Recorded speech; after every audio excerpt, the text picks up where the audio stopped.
I got into medical school without pushing myself too hard. I still have a social life.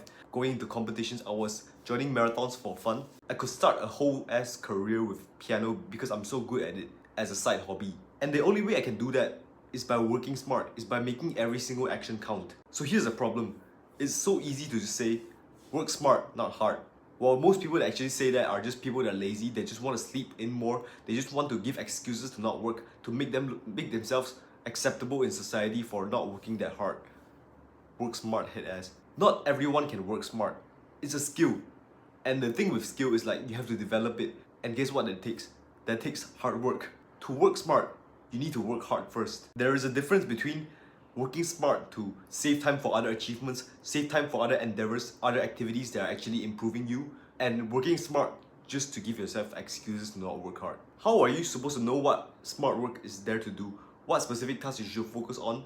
If you don't have experience, you need experience, and yet again, that is considered as hard work. Consistency, putting yourself in a certain field that you want to increase your skill on, your ability on, putting yourself in there for a longer enough time period and working hard enough so that you can know what things are actually useful and what things are not, so that you can know what is smart work. And your brain is wired to learn a skill through repetition, not just by like mentally masturbating yourself before even doing the work, procrastinating before doing the work, planning a timetable, you're planning the specific steps even though you don't know what to do. So here are actionable steps that you can take so that you can use your hard work to turn it into smart work over time with experience. There is this thing called the 80-20 rule.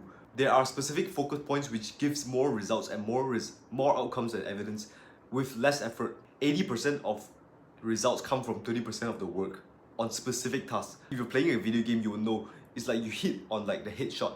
It gives you the most efficiency, the most effect. While the other 80% of work is useless work, they give only 20% of the outcome. And those are the work that is so easy, so simple that most people focus their time on. When you're studying, they only read the notes, like reading through it because it's something easy to do.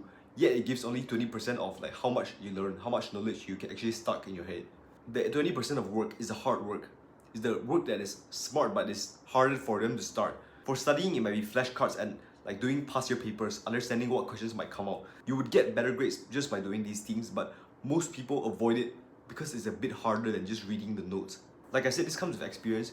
You cannot differentiate smart work from hard work if you're just a beginner, if you're just mentally planning things without knowing what to do. But the point is, while you're doing hard work, also focus part of your mental energy on what to work on and what to omit. What type of work to do instead of just doing hard work, hard work, hard work. Well, that hard work is not even that hard because you're just reading notes. You understand what I'm saying? There's a different layer to hard work, and that is focusing on what work is actually useful. For me, my lecture attendance in my school is not mandatory. And guess what? Since I cannot focus in class, since I've studied better by doing my own notes, by reading through my own lecture slides, I skip class completely. And I still study the same as my friends that do attend class every single day. That is how you become a real hardworking person, not someone that's lazy that tries to avoid work just by saying I'm doing smart work. If you need specific help with productivity and implementing these concepts, I can be there for you by clicking the link in the comments below. To you, joining us on this journey of self-improvement, our future is bright.